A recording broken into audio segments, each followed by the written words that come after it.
is that it's not about arriving. It is about becoming. Becoming who you were designed to be, meant to be, and authentically intended to be. It's stepping into your purpose with boldness and confidence. And as we move from lack of confidence or self-doubt into moving with that confidence, the road opens up before you and the path, that journey to becoming, becomes clear.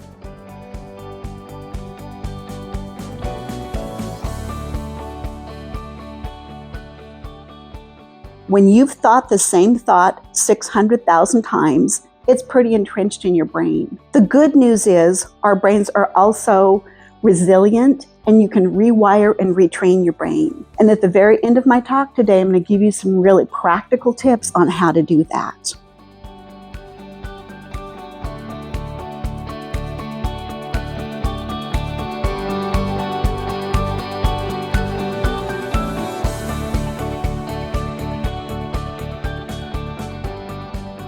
I've gone through that imposter loop syndrome and around over and over and over again. My theme song was, "She'll be coming around the mountain when she comes." And I had it on repeat. I was caught in a mindset and a cycle that said I wasn't good enough. I didn't measure up. I was never okay in where I was. I hated myself for all the things I didn't accomplish. And I hated myself for the things I did accomplish that were outside of my core values. I had compromised myself out of being authentic, and I didn't know how to get back.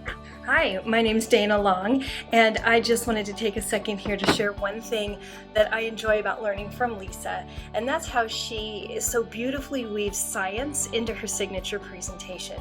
Here we are talking about spirituality, and she's bringing it together with studies about how my brain works, and yours, in order to show how I can overcome anything that life throws at me. And it's the how and the why. All the elements of her coaching help transform me into an unshakable woman, and I'm sure it will challenge you and help you become an unshakable person as well. Being invisible, being the wallflower, you're not going to stand up. You're not going to use your voice. You're not going to be heard. So God has had to do this work in me to get me to the point where I'm ready to be seen. And honestly, I've resisted him some over the last year. I don't know what this looks like. And so another thing we're going to talk about in a little bit is trust. And so it's learning to trust. You remember that scene from Indiana Jones when he steps out into the abyss and there's the rock path there? That's kind of where I'm at. So I'm stepping out into the abyss, knowing that God's already put that path there.